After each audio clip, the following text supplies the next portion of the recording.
আজকে আমরা জানব বিজ্ঞানী ইয়ং এর দ্বিরেখাছিদ্র পরীক্ষা অর্থাৎ ইয়ং ডবল স্লিট এক্সপেরিমেন্ট সম্বন্ধে। বিজ্ঞানী ইয়ং 1801 খ্রিস্টাব্দে তার দ্বিরেখাছিদ্র পরীক্ষাটি করেন। এই সময় আলো এক প্রকারের তরঙ্গ না কণা দ্বারা গঠিত এই নিয়ে বিজ্ঞানীদের মধ্যে মতানৈক্য ছিল, কিন্তু এই পরীক্ষাটির পর আর কোনো মতানৈক্য এই ব্যাপারে থাকেনি যে আলো হচ্ছে এক প্রকারের তরঙ্গ। এই পরীক্ষাটিতে তিনি একটি একবর্ণী আলোর উৎস ব্যবহার করেন এবং সেই আলোক তরঙ্গগুলিকে সমান্তরাল করবার জন্য একটি উত্তল লেন্স ব্যবহার করেন এবং এখানে একটি কার্ডবোর্ডের টুকরো রাখেন। এই কার্ডবোর্ডের টুকরোতে তিনি সরু সরু দুটি রৈখিক ছিদ্র করেন এবং এই রৈখিক ছিদ্র দুটির মধ্যে খুবই কম দূরত্ব থাকে, মিলিমিটার রেঞ্জের, অর্থাৎ কয়েক মিলিমিটার, এবং এই সমান্তরাল রশ্মিগুলোকে এই রৈখিক ছিদ্রের মধ্যে দিয়ে পাঠানো হয়। এখন আলো যদি এক প্রকারের কণা দ্বারা গঠিত হয় তাহলে ঠিক এই রৈখিক ছিদ্রের পিছনেই কণাগুলি সরলরেখায় যাবে এবং পর্দাতে ঠিক একই রকম এই ছিদ্রাকার, অর্থাৎ দুটি এই ধরনের ছিদ্রাকার ব্রাইট স্পট আমাদের দেখতে পাওয়া উচিত ছিল এবং বাদ বাকি সব জায়গায় অন্ধকার থাকা উচিত। কিন্তু বিজ্ঞানী ইয়ং পর্দাতে দেখেন যে যেখানে, অর্থাৎ এই যে মাঝের জায়গায় যেখানে অন্ধকার থাকা উচিত সেখানেও একটি ব্রাইট স্পট সৃষ্টি হয় এবং তার দুপাশে ডার্ক স্পট, আবার তাদের দুপাশে ব্রাইট স্পট, এইভাবে একবার ব্রাইট স্পট তার পাশে ডার্ক স্পট সৃষ্টি হয়েছে। এখন আমরা জানি যে যখন তরঙ্গের উপরিপাতের ফলে যেখানে কনস্ট্রাকটিভ বা গঠনমূলক ব্যতিচার ঘটে সেখানে ব্রাইট স্পট সৃষ্টি হয় বা ব্রাইট ফ্রিঞ্জ সৃষ্টি হয়, আবার যেখানে ডিস্ট্রাকটিভ বা ধ্বংসাত্মক ব্যতিচার ঘটে সেখানে ডার্ক ফ্রিঞ্জ সৃষ্টি হয়। এবং বিজ্ঞানী ইয়ং এই ফ্রিঞ্জগুলিকে ব্যাখ্যা করতে গিয়ে তরঙ্গের উপরিপাতের সাহায্য নেন, অর্থাৎ এখান থেকে প্রমাণিত হয়ে যায় যে আলো হচ্ছে এক প্রকারের তরঙ্গ যার ব্যতিচার ধর্ম আছে। এখন আমরা জানি গঠনমূলক ব্যতিচারের ক্ষেত্রে দুটি আলোক তরঙ্গ যখন কোনো বিন্দুতে মিলিত হয় সেই বিন্দুতে আলোক তরঙ্গ দুটির পথ পার্থক্য যদি n ল্যামডার সঙ্গে সমান হয় তাহলে ব্রাইট ফ্রিঞ্জ বা গঠনমূলক ব্যতিচার সেখানে ঘটবে। এই n এর মান 0 থেকে যে কোনো পজিটিভ ইন্টিজার হতে পারে। একই রকমভাবে ধ্বংসাত্মক ব্যতিচারের ক্ষেত্রে যদি এই পথ পার্থক্য 2n+1 λ/2 এর সঙ্গে সমান হয় তাহলে ওই বিন্দুতে ধ্বংসাত্মক ব্যতিচার ঘটবে বা ডার্ক ফ্রিঞ্জ সৃষ্টি হবে। এখন আমরা এই দুটি শর্তকে কাজে লাগিয়ে বের করব যে কোথায় ব্রাইট ফ্রিঞ্জ সৃষ্টি হচ্ছে আর কোথায় ডার্ক ফ্রিঞ্জ সৃষ্টি হচ্ছে।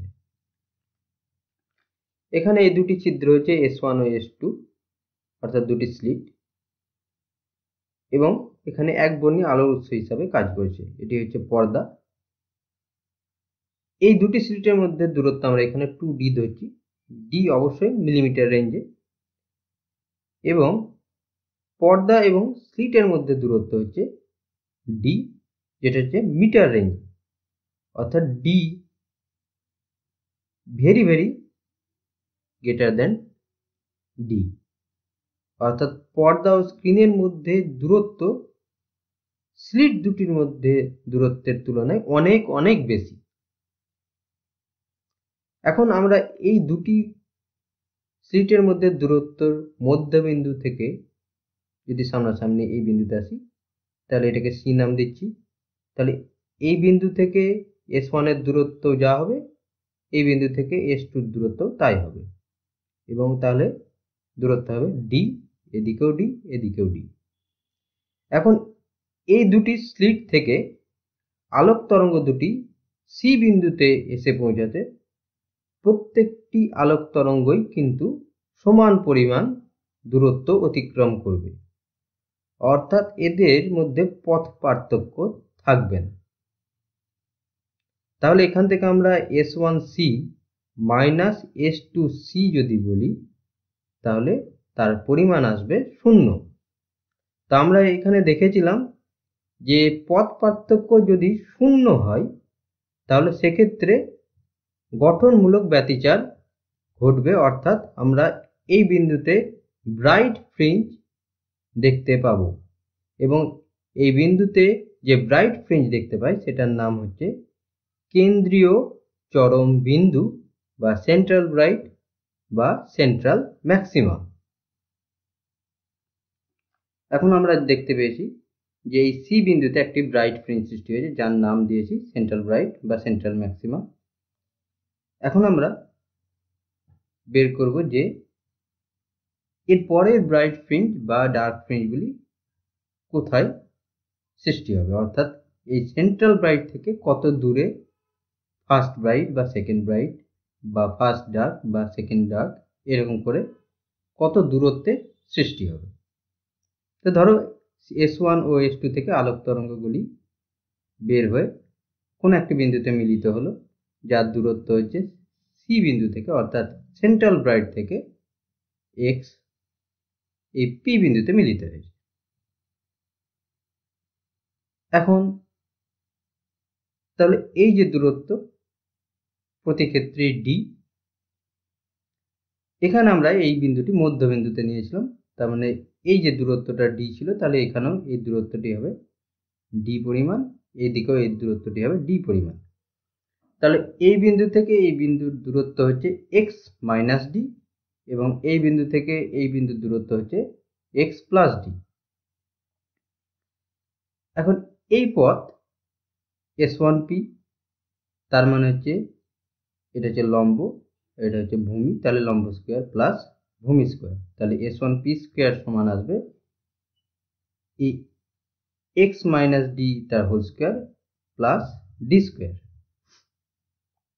তাহলে এই পি বিন্দুতে যদি ব্রাইট বা ডার্ক ফ্রিঞ্জ সৃষ্টি হয়, তাহলে আমরা প্রথমে পথ পার্থক্যগুলি বের করব। তাহলে S1P সমান পাচ্ছি √d square plus x minus d তার হোল স্কোয়ার, তাহলে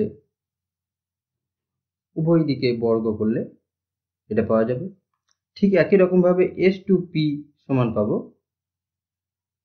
√d square plus x plus d তার হোল স্কোয়ার, তাহলে বর্গ করে দিলে পাবো S2P স্কোয়ার সমান d square plus x plus d তার হোল স্কোয়ার। পথ পার্থক্য বের করতে গেলে দুটো বিয়োগ দেবো, তাহলে এখানে S2P square minus S1P square, এটা কিন্তু পথ পার্থক্য নেই, পথ পার্থক্য হচ্ছে S2P মাইনাস S1P, যেটা পরে আমরা বের করব। তাহলে এখান থেকে এই d স্কোয়ার আর d স্কোয়ার কেটে যাবে, এটা ভেঙে দিলে আসবে S2P square minus S1P square সমান 4xd। S2P square minus S1P স্কোয়ারকে a square minus b square সূত্রে ভাঙলে আমরা পাবো S1P plus S2P into S2P minus S1P। যেহেতু S2P এর মান বেশি, তার জন্য এখানে S2P মাইনাস S1P হবে। এই S2P মাইনাস S1P হচ্ছে পথ পার্থক্য, অর্থাৎ দুটির মধ্যে পাথ ডিফারেন্স, আমাদেরকে এর মানটাই বের করতে হবে। এক্ষেত্রে S1 ও S2 এর মধ্যে দূরত্ব খুবই কম, আর পর্দা এবং স্লিট দুটির মধ্যে দূরত্ব খুবই বেশি। তাহলে আমরা এখান থেকে বলতে পারি যে এই S1P এবং S2P মোটামুটি একই পথ অতিক্রম করবে এবং প্রায় সেটা d এর সঙ্গে সমান হবে। তাহলে আমরা S1P এবং S2P সমান d ধরতে পারি, কারণ d very very very greater than d। কিন্তু এখানে আমরা যদি d বসিয়ে দিই দুটোতেই, তাহলে কিন্তু আমরা পথ পার্থক্যটাই বের করতে পারবো। তাহলে এখানে d বসালে আসবে 2d, তাহলে S2P মাইনাস S1P সমান 4xd বাই 2d, অর্থাৎ এটা হচ্ছে পথ পার্থক্য delta x is equal to 2xd by d। Bright ফ্রিঞ্জের ক্ষেত্রে ডেল্টা এক্স সমান হয় এন ল্যামডা, তাহলে এই 2x ডি বাই ডি যদি এন ল্যামডার সঙ্গে সমান হয় তাহলে সেক্ষেত্রে ব্রাইট ফ্রিঞ্জ সৃষ্টি হবে। অর্থাৎ এখান থেকে এক্স এন এর মান যদি আমরা বের করি তাহলে D N lambda by 2d, অর্থাৎ 1 বসালে ফার্স্ট ব্রাইট ফ্রিঞ্জ পাবো কোথায় সৃষ্টি হবে। x1 মানে হচ্ছে ফার্স্ট ব্রাইট ফ্রিঞ্জ এবং সি থেকে তার দূরত্ব, অর্থাৎ সেন্ট্রাল ব্রাইট থেকে ফার্স্ট ব্রাইট ফ্রিঞ্জ কত দূরত্বে সৃষ্টি হবে তার মান এখান থেকে পাবো। এখানে 1 বসবে, ডি এর মান আমরা জানি, ল্যামডা মানে হচ্ছে যে আলোর উৎস ব্যবহার করছি সেই আলোর তরঙ্গ দৈর্ঘ্য, ডি মানে হচ্ছে দুটি স্লিটের মধ্যে দূরত্ব। তাহলে সবগুলো থেকে আমরা এই x1 এর মান বের করতে হবে। যদি 2 বসাই তাহলে এখানে 2 বসবে, তাহলে দ্বিতীয় ব্রাইট ফ্রিঞ্জের দূরত্ব আমরা সেন্ট্রাল ব্রাইট থেকে কত দূরত্বে সৃষ্টি হবে তার মান বের করতে হবে। এখানে কিন্তু এন এর মান 1 থেকে শুরু হবে, কারণ সেন্ট্রাল ব্রাইট হচ্ছে 0, তার জন্য আমরা প্রথমে সেন্ট্রাল ব্রাইট পেয়ে গেছি, তাহলে এন এর মান 1 থেকে শুরু হবে। ঠিক একই রকম ভাবে n তম ডার্ক ফ্রিঞ্জের জন্য delta x is equal two হবে 2n plus 1 into lambda by 2। তাহলে এখানে 2xn d বাই d সমান হবে 2n প্লাস 1 ল্যামডা বাই 2 এর সঙ্গে। এখানে কিন্তু n এর মান 0 থেকে শুরু হবে, তাহলে 0 বসালে আমরা ফার্স্ট ডার্ক ফ্রিঞ্জ যে দূরত্ব পাবো সেন্ট্রাল ব্রাইট থেকে।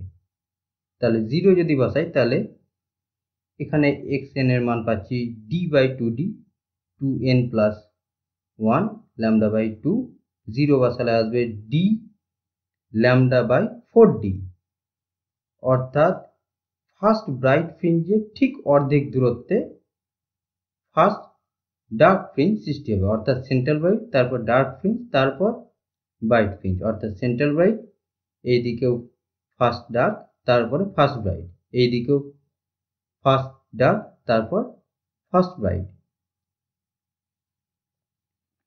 এবার আমরা পরপর দুটি উজ্জ্বল পটি বা অন্ধকার পটির মধ্যে কত দূরত্ব অর্থাৎ ফ্রিঞ্জের উইথ কত সেটা বের করব। তো আমরা দেখতে পেলাম যে সেন্ট্রাল ব্রাইট থেকে n তম উজ্জ্বল পটির দূরত্ব হচ্ছে xn is equal to dn lambda by 2d এবং n তম অন্ধকার পটির দূরত্ব হচ্ছে d by 2d into 2n plus 1 lambda by 2।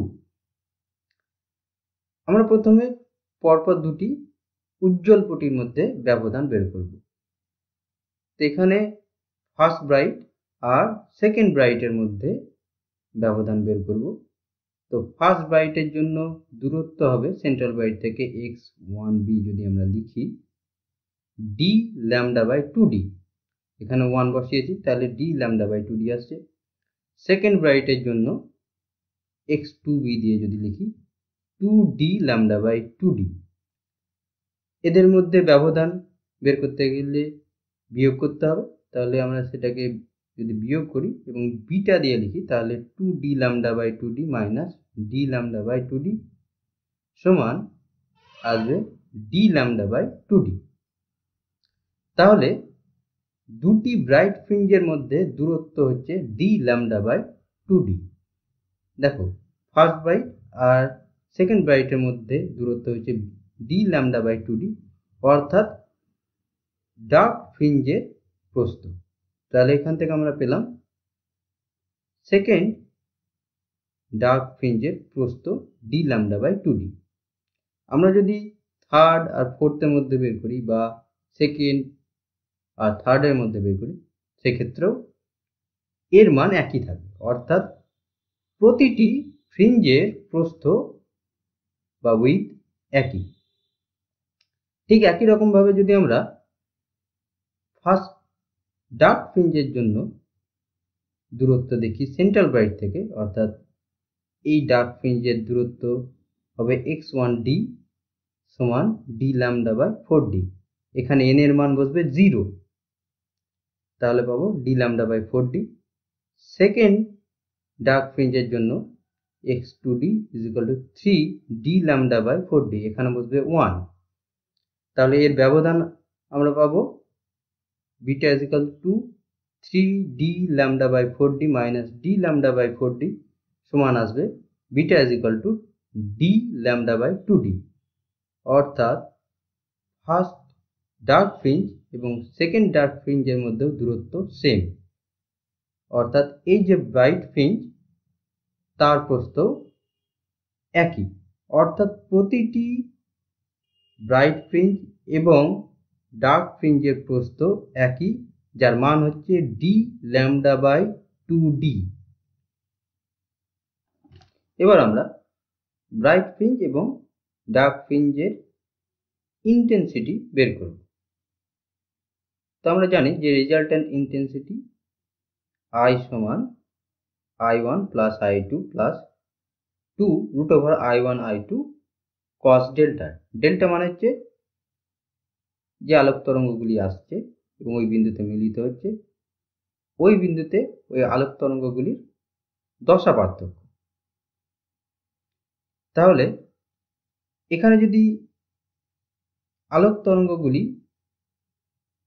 Intensity সমান হয়, অর্থাৎ দুটি আলোক তরঙ্গেরই ইন্টেন্সিটি সমান হয়, তাহলে I1 সমান I2 হবে এবং সেক্ষেত্রে আমরা লিখতে পারি I সমান 2I1 plus 2I1 cos delta. তাহলে এখান থেকে 2I1 কমন নিলে ব্র্যাকেটে থাকবে 1 প্লাস cos ডেল্টা, তাহলে আমরা লিখতে পারি 2 cos স্কয়ার ডেল্টা বাই 2। তাহলে এখানে আমরা I সমান পাচ্ছি 4I1 cos square delta by 2। এখন যে বিন্দুতে ব্রাইট ফ্রিঞ্জ দেখতে পাচ্ছি, অর্থাৎ সেখানে গঠনমূলক ব্যতিচার ঘটছে, সেক্ষেত্রে ডেল্টা হবে 2n পাই তার সঙ্গে সমান হবে, অর্থাৎ এখানে n হচ্ছে 0, 1, 2 থেকে যে কোনো মান হতে পারে। তাহলে সেক্ষেত্রে I সমান আমরা পাবো 4I1, অর্থাৎ এখানে যদি আমরা ডেল্টার মান বসাই 2n পাই, তাহলে এখান থেকে আমরা পাচ্ছি 4I1, অর্থাৎ ওই বিন্দুতে ইন্টেন্সিটি 4 গুণ বৃদ্ধি পাবে। আর যে বিন্দুগুলিতে ডার্ক ফ্রিঞ্জ সৃষ্টি হয়েছে সেখানে ডেল্টা সমান হবে 2n প্লাস 1 ইন্টু পাই। তাহলে সেক্ষেত্রে I সমান হবে 0, অর্থাৎ ইন্টেন্সিটি 0 হবে, অর্থাৎ ডার্ক ফ্রিঞ্জ সৃষ্টি হবে। এবার আমরা রেজাল্ট্যান্ট ইন্টেন্সিটি এবং দশা পার্থক্যের মধ্যে গ্রাফ প্লট করব। তাহলে এই বরাবর, অর্থাৎ এক্স অক্ষ বরাবর আলোক তরঙ্গগুলির দশা পার্থক্য দেখানো হয়েছে, ওয়াই অক্ষ বরাবর রেজাল্ট্যান্ট ইন্টেন্সিটি দেখানো হয়েছে। ম্যাক্সিমাম রেজাল্ট্যান্ট ইন্টেন্সিটি 4I হতে পারে। তাহলে কোন এক বিন্দুতে আমরা ধরলাম যে এর মান হচ্ছে 4I এবং এগুলি দেখানো হয়েছে পথ পার্থক্য। যদি পাই ফেজ ডিফারেন্স হয়, ল্যামডা বাই 2 হবে পাথ ডিফারেন্স। 2 পাই যদি ফেজ ডিফারেন্স হয়, তাহলে ল্যামডা হবে পাথ ডিফারেন্স। তাহলে গ্রাফটি হবে এই ধরনের, অর্থাৎ যখন ফেজ ডিফারেন্স 0 তখন ব্রাইট ফ্রিঞ্জ দেখতে পাই এবং তার ইন্টেন্সিটি হয় 4 পাই, এবং আস্তে আস্তে তার ইন্টেন্সিটি কমতে কমতে যখন পাই ফেজ ডিফারেন্স হয় সেক্ষেত্রে ইন্টেন্সিটি একদমই কমে যায় এবং 0 হয়ে যায় এবং সেখানে আমরা ডার্ক ফ্রিঞ্জ দেখতে পাই। আবার ফেজ ডিফারেন্স যদি বাড়তে লাগে তাহলে 2 পাই যখন হয় তখন আবার ব্রাইট ফ্রিঞ্জ দেখতে পাই, আবার 3 পাই যখন হয় আস্তে আস্তে কমতে কমতে ডার্ক ফ্রিঞ্জ দেখতে পাই। সেম একই রকম এই দিকেও ঘটে, অর্থাৎ কোনো এক বিন্দুতে ম্যাক্সিমাম হয় এবং তারপর ইন্টেন্সিটি কমতে কমতে 0 হয়, আবার ইন্টেন্সিটি বাড়তে বাড়তে ম্যাক্সিমাম হয়। এরকম হয় না যে পুরো ব্রাইট ফ্রিঞ্জই সমান উজ্জ্বল, মধ্যেখানে সব থেকে বেশি উজ্জ্বল, তার পাশে আস্তে আস্তে তার ব্রাইটনেস কমতে থাকে এবং একসময় অন্ধকার পটি শুরু হয় এবং তারপর আবার অন্ধকার পটি মধ্যে কোনো এক জায়গায় তার ইন্টেন্সিটি একবারেই কমে যায়, ফলে একবারে অন্ধকার হয় এবং তার পাশে আবার অন্ধকার আস্তে আস্তে কমতে কমতে ব্রাইটনেস শুরু হয়। এবার আমরা স্থায়ী ব্যতিচারের জন্য কি কি প্রয়োজন সেগুলি দেখব। তো 1 নম্বর হচ্ছে যে উৎস দুটিকে সুসঙ্গত উৎস হতে হবে, অর্থাৎ কোহারেন্ট সোর্স প্রয়োজন, অর্থাৎ উৎস দুটির মধ্যে কনস্ট্যান্ট ফেজ ডিফারেন্স থাকবে। রেজাল্টেন্ট ইন্টেন্সিটি আমরা পেয়েছিলাম I সমান 4I1 cos square delta by 2। এই ডেল্টা হচ্ছে ফেজ ডিফারেন্স, অর্থাৎ এটা ফিক্সড হতে হবে, যে কোনো একটি বিন্দুতে ডেল্টার মান একই থাকবে। অর্থাৎ কোনো বিন্দুতে যদি ডেল্টা বারবার পরিবর্তিত হয়, অর্থাৎ ফেজ ডিফারেন্স বারবার পরিবর্তিত হয়, তাহলে ওই একই বিন্দুতে একবার ব্রাইট ফ্রিঞ্জ এবং কিছুক্ষণ পরেই ডার্ক ফ্রিঞ্জ দেখতে পাবো, এবং এটা এত দ্রুতভাবে ঘটবে যে আমরা কখনোই ডার্ক ফ্রিঞ্জ এবং ব্রাইট ফ্রিঞ্জকে আলাদা করতে পারবো না, ফলে আমরা ব্যতিচার দেখতে পাবো না। দ্বিতীয় হচ্ছে আলোক উৎস দুটির কম্পাঙ্ক একই হতে হবে। আলোক উৎস দুটির কম্পাঙ্ক যদি আলাদা হয় তাহলেই কিন্তু ফেজ ডিফারেন্সও পরিবর্তিত হতে থাকবে, ফলে একই রকম সমস্যা দেখা দেবে। তৃতীয় হচ্ছে আলোক উৎস দুটির বিস্তার সমান বা প্রায় সমান হতে হবে, কারণ তোমরা জানো যে প্রাবল্য বিস্তারের বর্গের সাথে সমানুপাতিক। এখানে c শুধুমাত্র একটি ধ্রুবক, তাহলে বিস্তার, এখানে যে বিস্তারটি দেখানো হয়েছে সেটা হচ্ছে রেজাল্ট্যান্ট অ্যামপ্লিটিউড, অর্থাৎ দুটি আলোক তরঙ্গের সম্মিলিত বিস্তার। এখন উজ্জ্বল পটির ক্ষেত্রে লব্ধি বিস্তার হয় a সমান a1 প্লাস a2, আর অন্ধকার পটির ক্ষেত্রে লব্ধি বিস্তার হয় a1 মাইনাস a2। ধরো একটি তরঙ্গের বিস্তার 500, আরেকটি তরঙ্গের বিস্তার হচ্ছে 50, তাহলে উজ্জ্বল পটির ক্ষেত্রে লব্ধি বিস্তার হবে 550, সেখান থেকে আমরা ইন্টেন্সিটি বের করতে পারবো, এবং অন্ধকার পটির ক্ষেত্রে লব্ধি বিস্তার হবে 450, তাহলে সেখান থেকেও আমরা ইন্টেন্সিটি পাবো, এবং এই 550 এবং 450 থেকে যে পরিমাণ ইন্টেন্সিটি পাবো তাদের মধ্যে বিশেষ খুব একটা পার্থক্য থাকবে না, অর্থাৎ আমরা ডার্ক ফ্রিঞ্জ তো পাবোই না, পুরোটাই ব্রাইট ফ্রিঞ্জ পাবো এবং তাদের ব্রাইটনেসের মধ্যে খুব একটা পার্থক্য থাকবে না। এবার আমাদেরকে এখানে বলেছে দুটির বিস্তার সমান বা প্রায় সমান হতে হবে, তাহলে যদি একটি 500 হয় আরেকটি প্রায় সমান আমরা ধরলাম, তার মানে 499 যদি হয়, তাহলে উজ্জ্বল পটির ক্ষেত্রে লব্ধি বিস্তার হবে 999, আর অন্ধকার পটির ক্ষেত্রে লব্ধি বিস্তার হবে 1। তাহলে যেখানে ব্রাইট ফ্রিঞ্জ সেখানে খুবই ব্রাইট হবে, আর যেখানে ডার্ক ফ্রিঞ্জ সেখানে একেবারেই অন্ধকার থাকবে, ফলে আমরা ডার্ক ফ্রিঞ্জ এবং ব্রাইট ফ্রিঞ্জকে আলাদা করতে পারবো এবং ব্যতিচার দেখতে পাবো। 4 নম্বর, আলোক উৎস দুটিকে একবর্ণী ও একই তরঙ্গ দৈর্ঘ্য হতে হবে। আমরা n-তম ব্রাইট ফ্রিঞ্জের দূরত্ব সেন্ট্রাল ব্রাইট থেকে পেয়েছিলাম xn = dn lambda by 2d। n-তম ডার্ক ফ্রিঞ্জের জন্য পেয়েছিলাম xn = d/2d × 2n + 1 × lambda by 2। Lambda মানে হচ্ছে তরঙ্গ দৈর্ঘ্য, অর্থাৎ এই যে দূরত্ব ডার্ক ফ্রিঞ্জ বা ব্রাইট ফ্রিঞ্জের সেন্ট্রাল ব্রাইট থেকে, তা নির্ভর করছে তরঙ্গ দৈর্ঘ্যের উপর। এখন আমরা যদি এই S1 ও S2 ভিন্ন ভিন্ন তরঙ্গ দৈর্ঘ্যের উৎস ব্যবহার করি, তাহলে এরকম হতে পারে যে এই P বিন্দুতে কোনো আলোক তরঙ্গের জন্য ডার্ক ফ্রিঞ্জ সৃষ্টি হচ্ছে এবং ওই বিন্দুতেই আরেকটি আলোক তরঙ্গের জন্য ব্রাইট ফ্রিঞ্জ সৃষ্টি হচ্ছে। তাহলে প্রতিটি বিন্দুতে এরকম যদি ঘটে তাহলে আমরা কিন্তু ব্যতিচার দেখতে পাবো না। ঠিক একই রকমভাবে যদি একবর্ণী আলো না ব্যবহার করে আমরা যদি দুটি উৎস ভিন্ন ভিন্ন বর্ণের আলো ব্যবহার করি তাহলে তাদের তরঙ্গদৈর্ঘ্য আলাদা হয় এবং ফলে এখানেও একই রকম ঘটনা ঘটবে। এবং 5 নম্বর হচ্ছে পর্দা ও স্লিটের মধ্যে দূরত্ব।